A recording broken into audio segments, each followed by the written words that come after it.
Sejam muito bem-vindos e bem-vindas a mais um episódio do Fala PJ, o nosso podcast que fala do CPF por trás do CNPJ. E hoje a gente está aqui com mais uma história super legal, um cara que viveu 400 mil empresas, vivências diferentes e hoje, inclusive, ajuda outros empreendedores, né, com a vivência, com os aprendizados dele, ajuda outros empreendedores a empreenderem, fazerem diferente, né?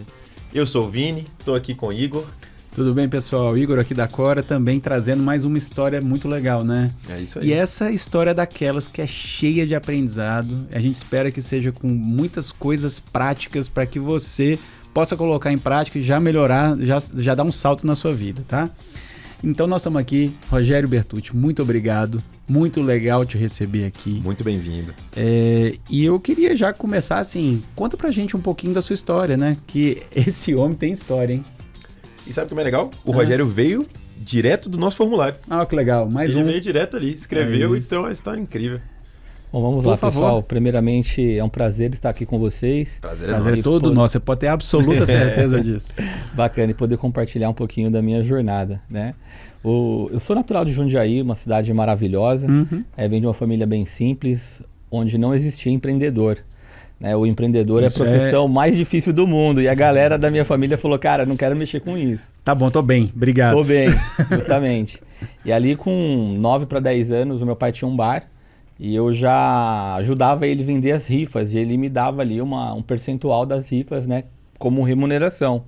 E além disso, eu comprava e vendia bicicleta. Então eu comprava, reformava, vendia, fazia rifa. Então eu, desde muito jovem, eu comecei a empreender e buscar fazer receita com o meu próprio suor. E por quê? O que passava na sua cabeça? Assim? Era para ter o dinheirinho para comprar as próprias coisas? O que era o motivo? O motivo era buscar independência. Desde 8 anos já, cara. Isso, 9 para 10 anos. Meus pais separaram, eu tinha 7 anos. E eu fui viver num ambiente de extrema escassez financeira, né? Morava numa comunidade onde não chegava nem carro na minha casa. Eu falo isso com muito orgulho, porque eu cheguei onde eu tô, foi honrando toda a minha jornada. E eu via minha mãe sair de casa às 6 horas da manhã para trabalhar, ela terminava o horário dela, ia para a escola, ela ia estudar, ela foi terminar o colegial, foi fazer supletivo, foi fazer curso. Eu falava, não posso ficar aqui parado, né? O meu pai, na época, tinha um barzinho, ele... Então seu pai era empreendedor? De certa forma, sim. Na verdade, o que acontece? Ele era profissional CLT, né? Trabalhava em linha de produção e ficou doente. E aí, nesse momento que ele estava doente, ele montou o barzinho para ter uma renda complementar, né? E aí eu falei, cara, eu preciso fazer alguma coisa, eu não quero ficar dependendo, eu quero comprar uma roupa, eu quero fazer algo, eu não tenho que ficar pedindo pro meu pai e pra minha mãe. Apesar de que, graças a Deus, nunca me faltou nada, né? Nunca me faltou nada. E uma coisa muito curiosa é que quando eu fiz 13 anos, né? Eu tinha trabalhado como servente pedreiro, cocheiro, panfleteiro. O meu pai comprou uma chácara no interior do Paraná. E eu era apaixonado por cavalo. E aí eu comprei o meu cavalo, comprei a sela, com a maior parte do dinheiro foi o dinheiro que eu trabalhei e juntei. Legal, cara. Então, assim, desde pequeno eu já tive algumas conquistas. Isso foi muito legal, me motivou muito. E a conquista, ela torna todo... Porque, assim, também não é fácil, né? Então, mas a conquista, ela te dá um fôlego para você voltar e dar mais gás e fazer o ciclo fica mais fácil de entender os porquês, né? Justamente essas pequenas recompensas, né? Muitas pessoas entendem que a vitória tem que ser algo com grandioso, valor financeiro, né? Algo grandioso. E quando você chega num determinado ponto da sua vida, você começa a entender que o mais importante não é o fim, mas é a jornada, né? Então, celebrar pequenas vitórias é algo que eu acho que todo empreendedor deveria fazer, por menor que seja. Legal, concordo. Tem alguma demais. dessa sua trajetória aí dos 9 aos 13, né? Que foi aos 13 que você comprou o cavalo? Aos 13, aos isso, 97. Do 9 aos 13, cara, tem algum caso curioso, assim, de empreendedorismo que você viveu, que você do raiz assim, lá. Do raiz, E o seu pai, inclusive, era um empreendedor, aquele chamado de empreendedor de sobrevivência, né? Isso, de sobrevivência. Não era esse negócio da oportunidade, né? E você também meio que não era sobrevivência, mas se você queria ter o seu, fazer sua independência. Isso, eu queria. Acho que teve um caso que ficou muito marcado, que foi um dos primeiros casos, que meu pai tinha uma bicicleta, uma mountain bike, ela estava toda ferrada em casa, eu tinha comprado uma de um menino e reformei essa bicicleta do meu pai. E aí eu não vendi, eu fiz rifa. E depois, mesmo reformada que eu entreguei essas bicicletas, eu tive reclamação que não estava passando marcha e tal. E ali eu tive que pegar de volta a bicicleta, investir um dinheirinho nela para entregar. E ali eu tive minha primeira experiência de falar, poxa, não é tão simples assim.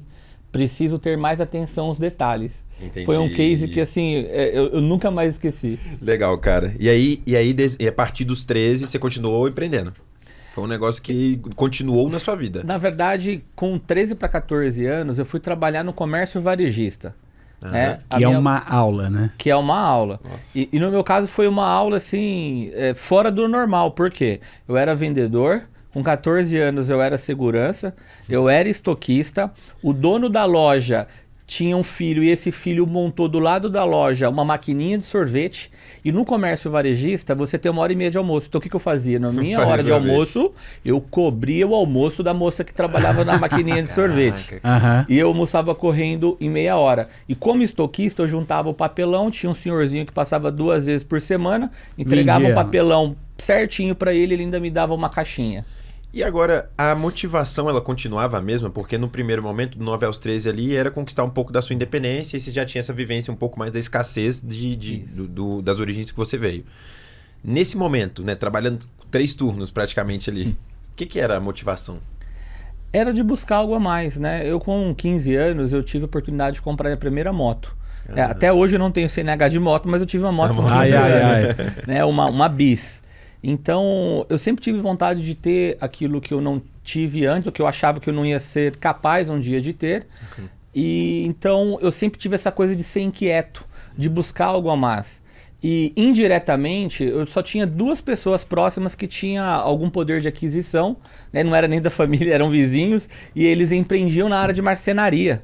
Aí eu falei, eu acho que se um dia eu quiser ter alguma coisa a mais, que não vai ter que ser com tanta luta como o meu pai e a minha mãe, vou ter que empreender, vou ter que ter meu próprio negócio. Mas eu sabia que eu ia trabalhar ainda mais, né?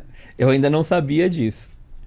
Olha só. Não, e é engraçado que ele vai contando as histórias e ele já passou ali por umas... Acho que já deve estar contando a 10ª profissão dele. Né? Já tá ali. Ele vai se reinventando, né? E ainda tem mais, né? Tem mais. Eu trabalhei de garçom, né? E em 2002, com 18 anos, quando eu entrei na faculdade, eu não estava trabalhando CLT na ocasião. E aí, meu pai já aposentado... Você fez faculdade de quê? Eu fiz faculdade de administração, de logística e estou terminando meu 10º MBA. Apesar de ter 4 DCC para entregar. Caramba! E aí, o que aconteceu? Ele falou, cara, a gente precisa fazer alguma coisa para conseguir pagar essa faculdade. Daí, a gente foi no Banco do Povo, né? Isso lá em 2002. A gente fez um financiamento e montamos uma casa de massa. Isso foi janeiro de 2002. Quando foi ali mais ou menos no meio do ano, o que eu entendi? Eu falei, cara, fazendo administração de empresas e trabalhando aqui na casa de massa com meu pai, que é bem conservador, provavelmente eu não vou conseguir aplicar tudo que eu estou aprendendo. Aí eu soltei alguns... E nem chegar onde você E nem chegar onde eu almejava. Uhum. Aí o que eu fiz? Eu mandei alguns currículos e acabei indo trabalhar na rede Lago Azul, que é uma rede de postos e restaurantes de beira de estrada. Tive uma carreira muito legal lá. Fui o primeiro estagiário na época a ser efetivado com menos de 1 ano de empresa. E a parte curiosa é que eu fui... É de Jundiaí mesmo, né? O Lago Azul é de Louveira, né? O primeiro, no quilômetro 72. A parte mais curiosa é que com poucos meses de Lago Azul, eu fui efetivado no hotel, como supervisor do hotel. Em toda a minha vida, eu nunca havia ficado hospedado num hotel. Olha só. Então o que eu tive que fazer? Eu corri pro Senac naquela época, eu fui fazer curso de administração hoteleira, fui entender essa jornada para conseguir entregar alguma coisa a mais ali. Foi muito bacana, sou muito grato ao Lago Azul. Nessa época, quando você olhava para o futuro, né, aquela pergunta que todo mundo faz, daqui a 10 anos, onde você se vê? Nessa época, era 2002 que você falou aí, né, da Casa de Massas. A Casa de Massas 2002, o Lago Azul no final de 2002 eu fiquei até 2004. 2 anos e meio. Quando você olhava assim, 2014, qual que era o sonho que passava na cabeça de Rogério na época? Naquela ocasião, eu pensava muito em ter uma casa própria, um carro e ter estabilidade financeira. E talvez eu nem soubesse muito bem o que seria estabilidade financeira. Eu não tinha muita clareza sobre isso. As aulas que a gente tinha na faculdade eram muito boas, mas era aquela coisa, na minha opinião, pelo menos, muito livro. Teórica demais, muito teórica. Então eu não tinha essa clareza. Aí eu prestava atenção nos outros alunos. Eu era um dos mais jovens da sala, acho que tinha 100 alunos, eu fiz o NIP, né? Eram 100 alunos na turma. Tinha ali tipo uns 2, 3 da minha idade com 18, 19, 20 e alguns mais maduros. E a grande maioria estava trabalhando, mas já tinha uma condição diferente da minha. Por exemplo, no próprio Lago Azul, eu vinha de fretado até a Anhanguera, ele parava o ônibus, eu ia andando até a faculdade, do outro lado, né, no quilômetro 62 ali da Anhanguera. eu estudava até as 10h30, 10h40, depois eu ia embora de van. Então sempre foi tudo muito sofrido. Aquela coisa da luta. E na verdade, na minha opinião, é mais uma questão de mentalidade do que achar que é luta, porque vai ter desafio. Né? Quem tem a falsa impressão de que quem tem muito dinheiro não trabalha está muito enganado. Porque se você nasce num berço de ouro, você vai trabalhar muito para manter essa riqueza. E se você não nasceu e pensa em prosperar financeiramente, você vai ter que trabalhar. Que era o seu caso. Que era o meu caso. Que era o seu caso. Entendi. E aí, seguindo aqui na sua trajetória, então você tá ali na casa, tem a casa de massas com seu pai, mas você viu que não era o lugar que ia gerar a abundância que você queria pra sua vida. Isso. E aí, o que você decide fazer? Não, aí ele foi pro Lago Azul. Foi pro Lago Azul, é verdade, foi o primeiro estagiário a ser efetivado com só um ano. Isso, naquela ocasião. Naquela ocasião, sim. E depois fiquei no Lago Azul 2 anos e meio, acabei saindo do Lago Azul, tive uma passagem pela Itautec. Não foi muito a minha praia, era indústria e eu cuidava de uma equipe do pessoal de obra, eu sempre muito comercial, né? Não deu certo. Fui para a Fundação Getúlio Vargas, trabalhei na Fundação Getúlio Vargas por 90 dias. Quando estava vencendo o meu contrato, eu participei de um processo seletivo no Santander. E aí eu tive uma passagem pelo Santander que foi muito bacana, que inclusive eu fui estagiário de conta pessoa jurídica, né? E uma agência Porte A. E foi muito bacana porque o banco passava por um momento de transição muito grande, né? O Santander havia comprado o antigo Banespa, então era Banespa Santander, tinha toda uma questão de mudança de cultura e era uma agência Porte A. Na época existia, se não me falha a memória, 17 agências Porte A no Brasil. Então era uma agência enorme lá na cidade de Jundiaí, muito legal. Que legal. E aí depois você continua você ainda vai ter outras experiências no mercado financeiro, né? Depois do Santander, eu tive praticamente 2 anos na minha jornada que eu não acertei na veia. Então eu vendi roupa na rua, eu trabalhei em evento como segurança, eu fiz um monte de coisa. Eu considero que foi um momento de muito desafio. E no ano de 2008, eu havia terminado um relacionamento de uma pessoa que ficava aqui em São Paulo e eu havia soltado alguns currículos. E do nada uma pessoa falou assim, olha, eu vi seu currículo, gostei, quer participar do processo seletivo? Gerente comercial. Eu falei, bacana, onde vocês estão? Diadema. Eu falei, opa, Diadema, eu estou em Jundiaí, não faz sentido. É para fazer o quê? Não, é gerente comercial numa empresa de transporte. Falei, eu não entendo nada de pneu. E naquela ocasião, a pessoa me deu uma explicação que mexeu comigo. Ela falou assim, olha, eu tentei contratar um profissional que tem experiência em vendas e transporte e não deu certo. Eu estou buscando alguém que tem experiência em vendas e vontade de trabalhar. Eu aceitei o desafio de participar do processo seletivo, participei e... Mas espera aí, como é que era a sua jornada? Você saía de Jundiaí a logística aqui. Gente, isso é muito engraçado, porque eu decorei essa parte de uma maneira muito curiosa. Eu levantava 4 da manhã, pegava o primeiro ônibus 4h30 até a estação ferroviária de Jundiaí. Pegava o trem até a Luz, chegava na Luz, pegava o metrô até o Jabaquara. No Jabaquara eu pegava o trólebus até Diadema. Caramba. Em Diadema eu pegava o ônibus até Piraporinha. Então era em média 3 horas e 15, 3 horas e meia para ir e 3 horas e 15, 3 horas e meia para voltar. Eu aguentei... Se o pessoal tava querendo alguém que tinha vontade de trabalhar, só isso aí já mostrou que você tinha, né? Literalmente, dó da minha mãe nessa época. Ela falava, meu Deus, o que vai acontecer com o meu filho? Né? O filho único. Preocupação, né? Preocupada. Sim. E com 3 para 4 meses, o que aconteceu? Eu não consegui mais fisicamente. Só que eu já havia conquistado alguns bons clientes. Aí a dona da empresa, ela me fez um adiantamento. Na época eu tinha um carro, esse carro estava com o documento atrasado, motor fundido. Eu arrumei esse carro, eu ia na segunda, levava o colchãozinho, ficava na empresa, trabalhava até meia-noite aqui no computador, no mezanino. Dava meia-noite, falei, puta, é hora de dormir. Descia, tomava um banho, pegava o colchão, subia, deitava do lado do mezanino. E aí ali eu ficava ali, dormia até o dia seguinte. Aí mais uns 2, 3 meses nesse formato, eu conquistei mais novos clientes. A empresa praticamente ela cresceu quase 10 vezes em faturamento. E aí, a partir desse momento, a empresa falou, poxa, preciso profissionalizar mais, trouxeram um CEO. E o CEO falou, cara, não tem condição, esse cara é o número 1 aqui da empresa. Né? E aí alugaram... na verdade, eles pagavam a diária de um hotelzinho para mim em São Bernardo, onde eu conseguia dormir no hotel. Caraca. Bem curioso, bem desafiador. De cabine ali, foi sair do mezanino no colchão e ir pro hotel. Era literalmente, estava trabalhando aqui, podia hora de dormir. Descia, tomava banho, subia. E Diadema era não sei se vocês conheceram Diadema, mas em 2008, coleguinha dava 10 horas, virava terra de ninguém. Você não podia sair na rua, não tinha iFood, não tinha nada para você comer. Quando eu esquecia de comer antes das 10, eu ficava sem comer até o outro dia. Caraca. Literalmente. Caramba. Ô, Igor, eu tava pensando aqui. Esse cara tem uma experiência absurda. A gente poderia ficar contando a história dele aqui.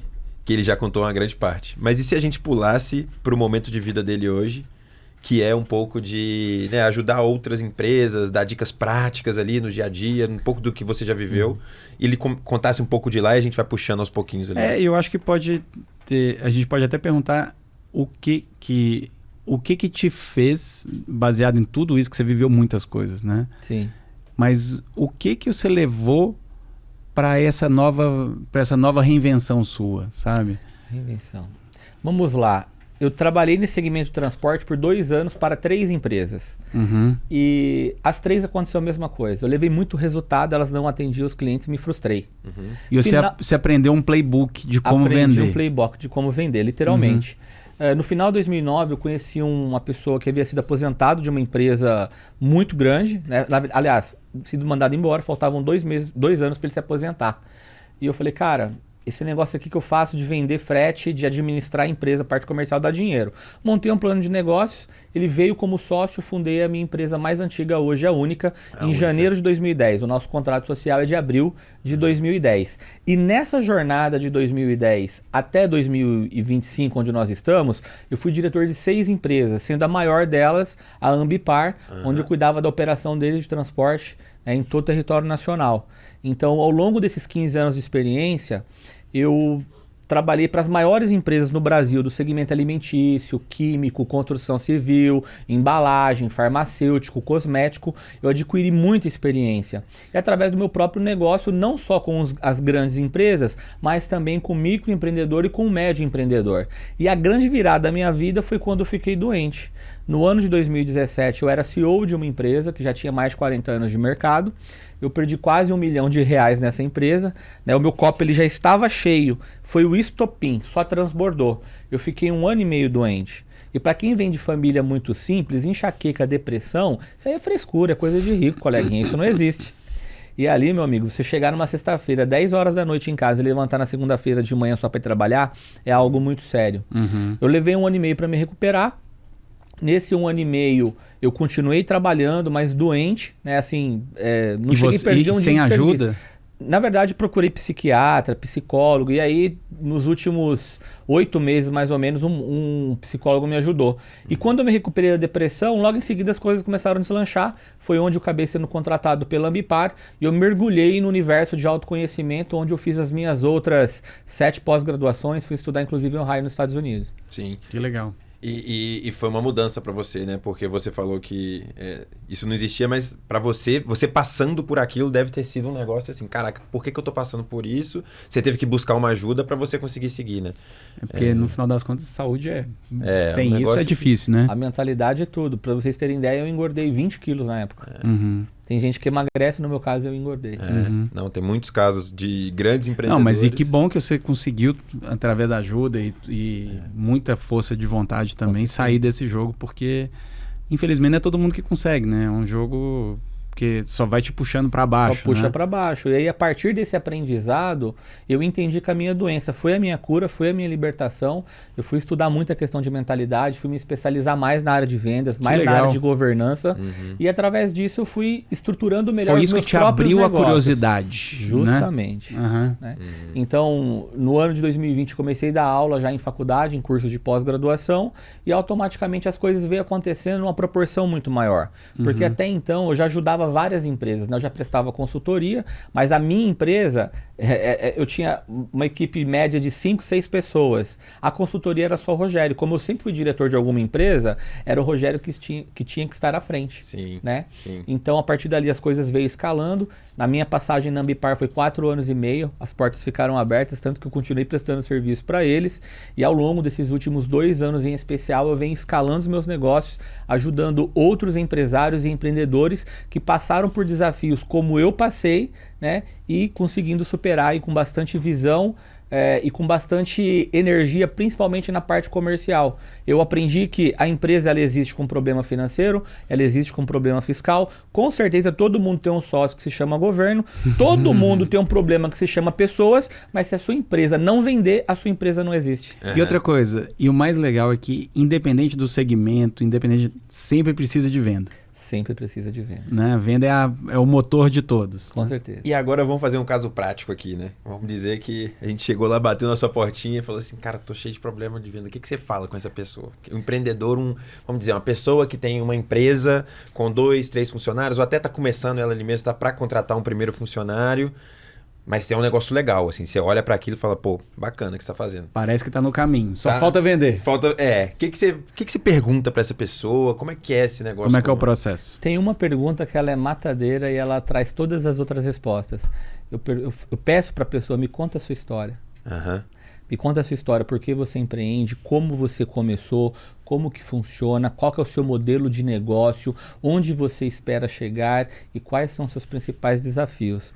E aí a pessoa falando do cotidiano dela, ela vai trazendo todas as informações que a gente precisa para poder ali contribuir, justamente. E quais são os desafios mais comuns, assim? Você falou de pessoas, falou de vendas, né? São esses ou tem outros que você vê dentro do... Eu vejo que para um empreendedor, na minha opinião, o maior desafio é a mentalidade. Porque você tem o sócio, que é o governo, você tem os desafios que são macroeconômicos, ou seja, não depende necessariamente de você, são fatores maiores. Agora, os microeconômicos, né, que são os fatores que dependem do empresário, é a mentalidade dele. Hoje eu vejo uma quantidade muito grande de empresários, inclusive de grande porte, que não entende de modelo de negócio. Ele começa um negócio com uma perspectiva de venda que nem é possível muitas vezes chegar. Então ele entender como que ele olha para a realidade dele, né?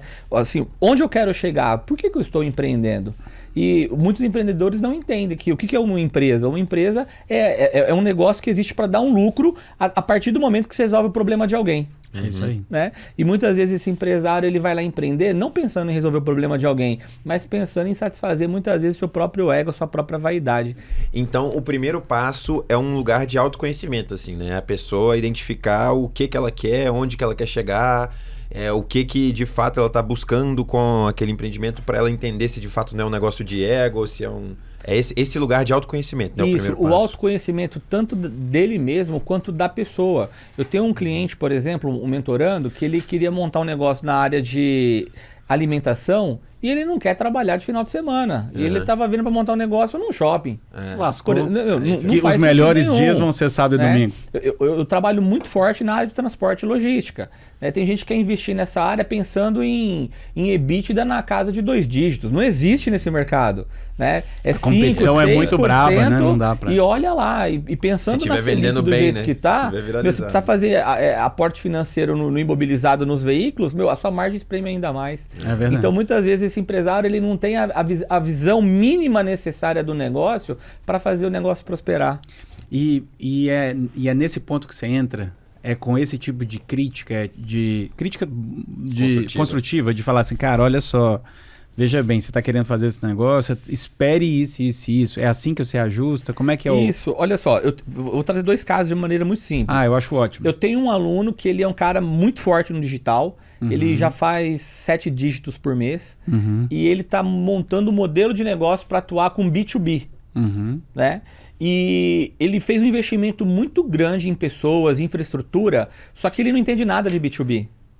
E aí ele acha que no B2B vai ser como ele faz no B2C, que é muito segmentado, é um produto high ticket, que ele vai fazer um anúncio, né? Ele vai encontrar ali um CAC, tem um LTV e vai trabalhar em cima de um lead que chega quase pronto para compra.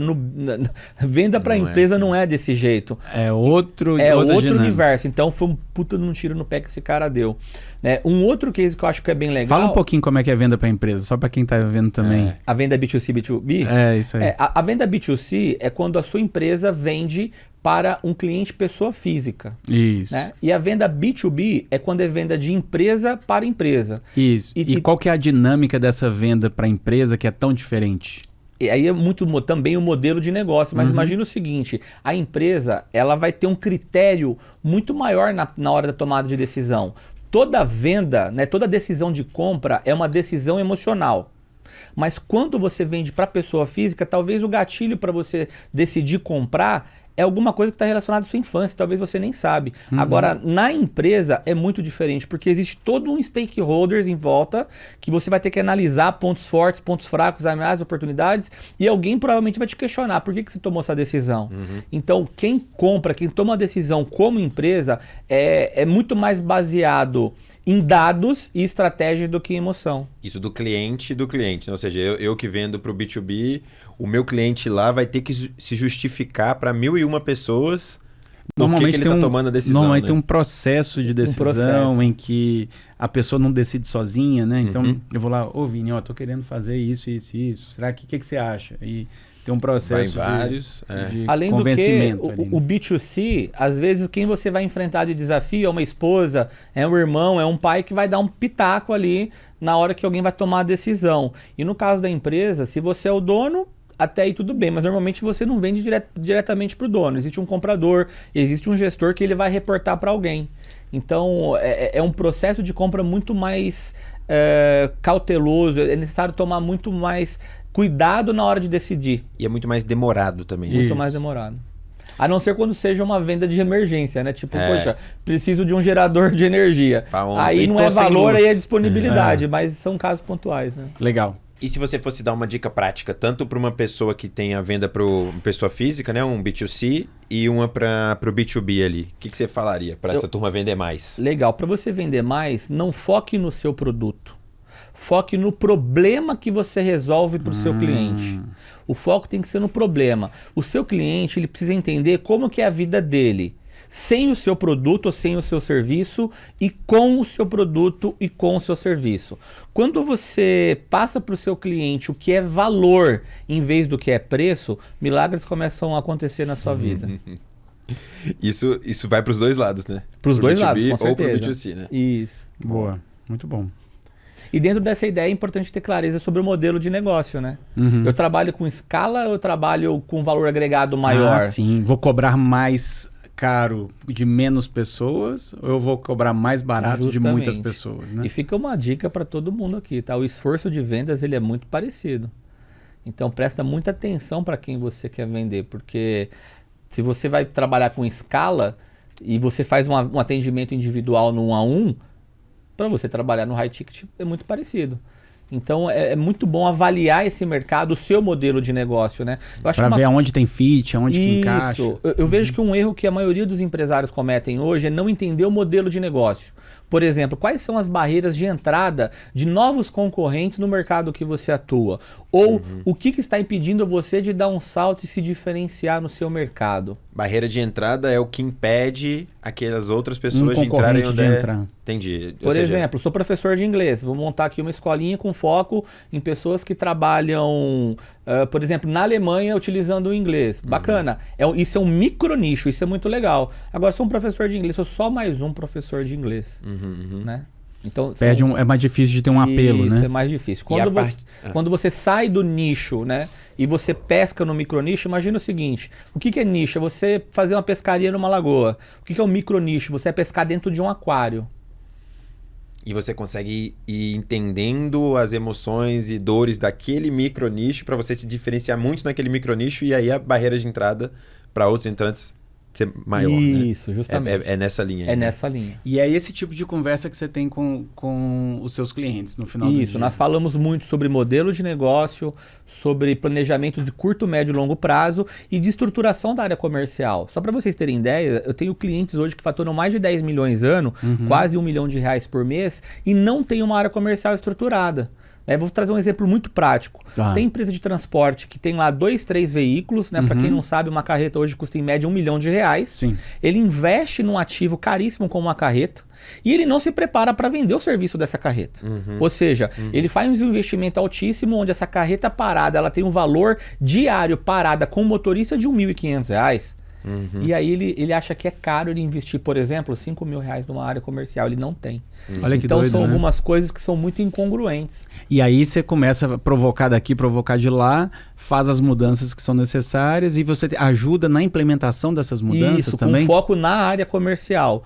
Hoje a minha principal mentoria ela está focada em empresas de transporte, e profissionais que possuem venda B2B com foco em serviços. Ah, tá Perfeito. bom. Eu tenho cliente que trabalha com produto físico também, né? Por exemplo, indústria de produto de limpeza, mas onde a gente é muito assertivo, segmento de transporte, onde nós estamos há 18 anos, e a minha vida inteira vendendo, né, o B2B. Então, a maioria dos meus alunos são empresários e eles possuem empresas que vão vender para clientes de médio e grande porte. Agora, até para facilitar, quais são os segmentos que vocês mais... Você já falou de transporte, e nesse segmento de serviço, quais são alguns dos segmentos? Eu tenho muitos clientes que atuam na área financeira, por exemplo, então tem BPO financeiro, escritório de contabilidade, de controladoria, eu tenho advogados, escritório de advogados. Você tá com sorte, porque nós temos muitos desses clientes aqui na Corre. Que legal, Você que legal, falou, sensacional. Tem mentor de liderança, tem pessoal que trabalha agora, tem várias empresas que estão se estruturando para entregar soluções voltadas à NR01, né, que teve uma mudança na legislação, vai crescer muito esse mercado. E é bem pulverizado. E é interessante porque a gente percebe, a gente tem um contato muito, muito próximo com muitos contadores e alguns desses prestadores de serviço, e a gente percebe que muitos deles, eles focam muito na qualidade, no esmero da parte técnica da entrega do produto deles, e do lado da venda não é exatamente o lugar que eles brilham, né? Justamente, a experiência do cliente, né? Eu vejo muito escritório de contabilidade que ele não acompanhou a evolução do mercado. E quando eu falo a evolução do mercado, eu falo, por exemplo, dele se especializar e oferecer algo a mais para esse cliente, como uma gestão tributária mais eficiente. Por exemplo. Porque o óbvio ele faz, só que eu tenho case, por exemplo, de clientes que faturam na ordem de 100 milhões de reais, esse cara paga por mês, em média, 20%, 30% de imposto. E o cliente está deixando na mesa ali 5%, 8% desse valor porque não tem uma gestão tributária eficiente. Uma coisa que eu acredito muito, e a gente vê até com exemplos práticos, que quando o contador, por exemplo, né, nós estamos fazendo um recorte aqui, mas quando o contador ele começa a ter uma atenção consultiva mesmo com os clientes dele, a relação do cliente com ele muda, ele começa a entregar um valor desproporcional ao valor que ele cobra. Isso. E aí fica tudo muito melhor, né? Aquele negócio que você já falou aqui mais cedo, do que é valor, do que é preço, né? De escola, porque o valor é isso. Se ele consegue ajudar, seja na parte fiscal, seja até do lado mais organizacional do negócio, achando oportunidades no negócio, eu tenho certeza que o preço fica barato. Pegando o próprio caso do contador, ele normalmente tem ali um contador pequeno, 100, 200 empresas que ele faz a gestão. Uma dica para você, contador, se você não faz isso ainda, você pode a cada 3 meses, ou a cada 6 meses, ou mensalmente, fazer uma rodada de negócios entre os seus próprios clientes. Fomentar esse networking entre eles, porque com certeza vai ajudar. Se eles não fazerem negócios entre eles, com certeza a rede deles vai fazer e vai super gerar valor para eles, né? Legal. E são coisas simples que muitas vezes a gente na prática não vê acontecer. Não só o contador, o próprio advogado, o próprio mentor de liderança, enfim, são vários profissionais, né? Sem várias empresas. Sem dúvida, super legal. Eu tava anotando aqui o passo a passo. E aí eu comecei com autoconhecimento pessoal, aí depois para autoconhecimento sobre a empresa, aí você trouxe a visão sobre entender o modelo de negócios e se preparar para ele. Posso dar uma dica pro pessoal? Por favor. Eu acho que é incrível. No Sebrae existe um curso que se chama Empretec. É um curso que ele foi desenvolvido pela ONU e no Brasil ele é administrado pelo Sebrae, Empretec. Legal. É baixíssimo o valor de investimento, é uma imersão de uma semana. Eu super recomendo que você faça esse curso. Legal, você que não empreendeu antes, você que precisa entender mais do seu negócio, saber como outros profissionais também estão buscando conhecimento, quais são as dificuldades que eles têm. É uma oportunidade incrível que eu recomendo que todo empresário deveria fazer. Legal. E agora uma pergunta para você do pessoal. Por que você continua empreendendo? Porque você já chegou, né? Você até virou não só um mentor, você foi diretor de grandes companhias. Ainda, né? O cara é um escritor, né? Tem várias coisas legais publicadas aí. Mas o que te mantém nessa pegada, nessa toada, assim, de... Você ainda trabalha muito, né? Sim. Você falou lá que trabalha muito ainda. Não, é legal que ele falou. É sair de 16 horas para 12 horas, não foi? Não é isso? Você teve um episódio de saúde, aí você falou, não, agora eu tenho que pegar mais leve, agora eu saí das 16. Eu saí da Ambipar em novembro de 23, E aí até junho de 24, eu trabalhava em média 10, 12 horas. De agosto de 24 até junho desse ano, 18 horas por dia. Então levantava 5 horas da manhã e ia dormir 10, 11 horas da noite. Caramba. E aí eu tive um problema de saúde, né? Estou tratando, inclusive. Eu falei, pô, peraí, eu preciso colocar em prática o que eu estou ensinando os meus alunos a fazer. Dei um passinho para trás. Que legal, cara.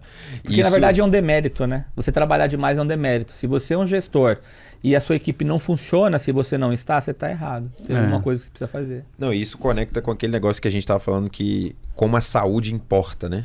Por mais que a gente ache que não vai acontecer com a gente, mas ela vem, né? Mesmo que... A conta chega, né? A conta chega no ápice do sucesso de que, né, que você pode olhar sucesso de diversas formas.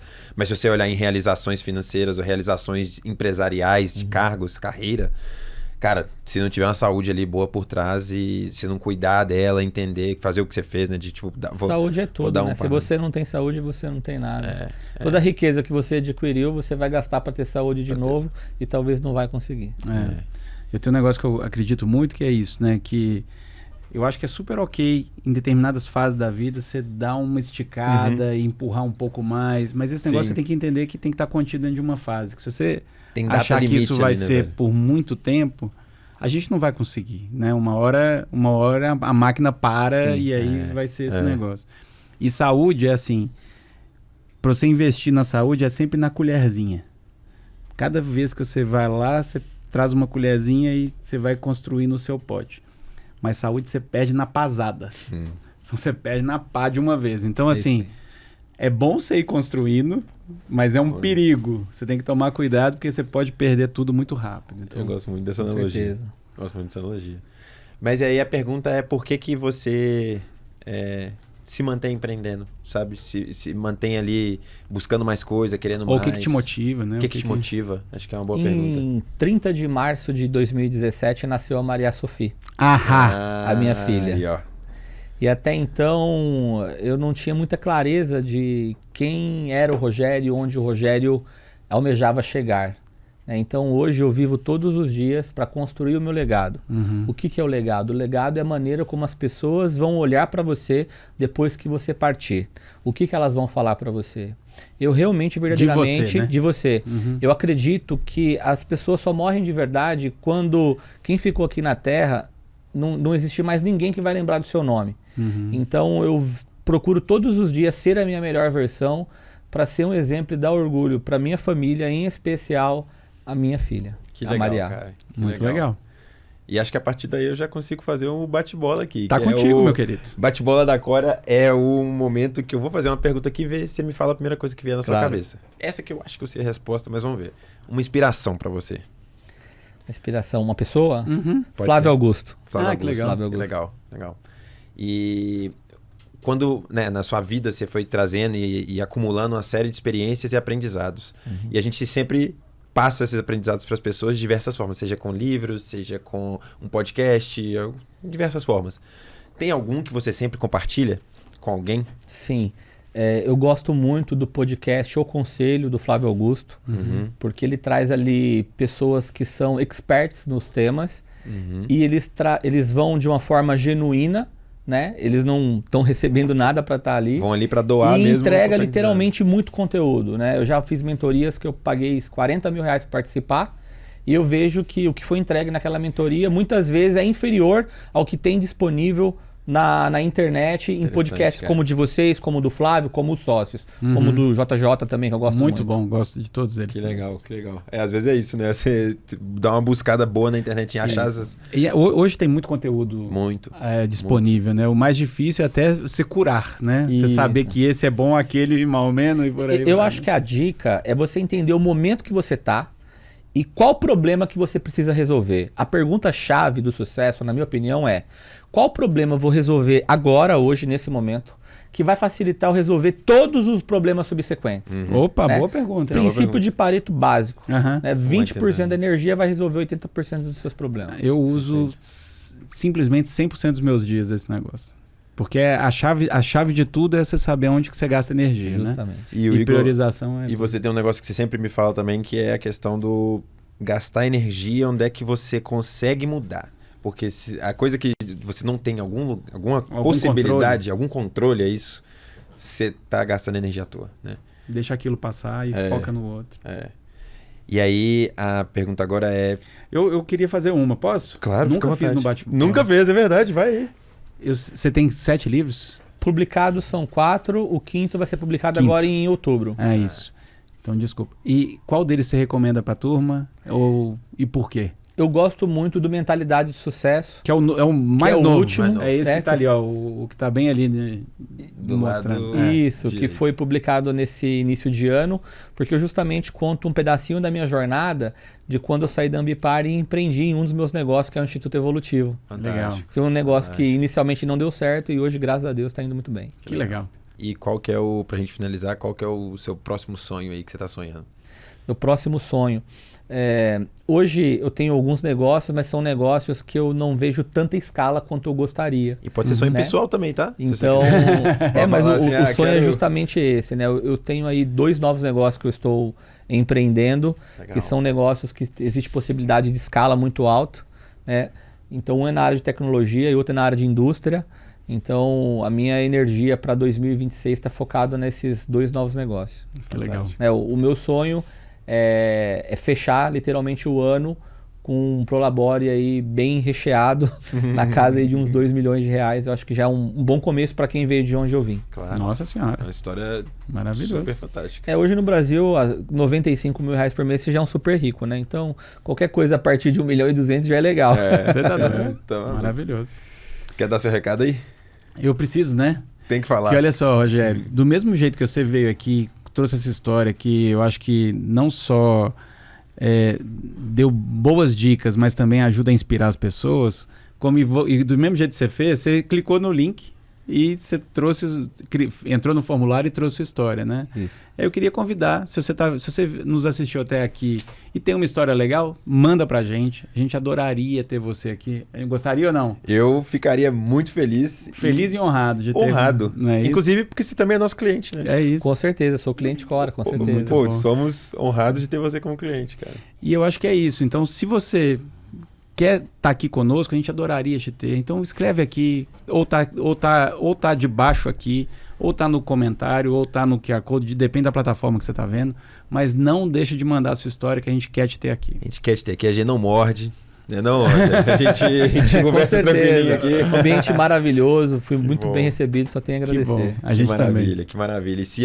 você gostou desse conteúdo, procura mais sobre o Rogério. A gente vai deixar todos os links para o pessoal te encontrar. Procura mais sobre o Rogério. Divide esse podcast aqui nos seus grupos, redes sociais. Se tiver no Spotify, pega o link do Spotify, manda. Se tiver no YouTube, ainda dá um cliquezinho aqui no curtir. É isso aí. Inscreve no canal. Ó o sininho, ó o sininho. O sininho, tem Ativa tudo. o sininho. Vai pra cima aí que tem tudo. Não tem mais sininho, né? Não tem mais sininho. Falaram não tem? que não tem mais véio. sininho. Ih, caramba. E é isso. Muitíssimo obrigado, Rogério. Valeu, sua história é fantástica. Obrigado, viu? Eu que agradeço. Obrigado. Espero que as pessoas acompanhem o trabalho de vocês, porque é um trabalho muito sério, a gente vê que é muito genuíno, né? Isso se chama propósito. A palavra propósito para muitas pessoas é clichê, mas quando você coloca a palavra propósito em prática, milagres começam a acontecer, né? Eu saio daqui com um sentimento de missão cumprida. Se uma pessoa que assistir esse vídeo conseguir fazer algo de diferente na vida dela, com certeza eu vou estar satisfeito. Muito obrigado a vocês mais uma vez por essa oportunidade. Obrigado você, meu querido. Obrigado você. E eu acho que você pegou a história. Nós estamos aqui exatamente espalhando esse propósito. Que bom. Que bom que ficou claro. Valeu demais. De bola. Valeu. Vamos nessa. Até a próxima. Valeu, pessoal.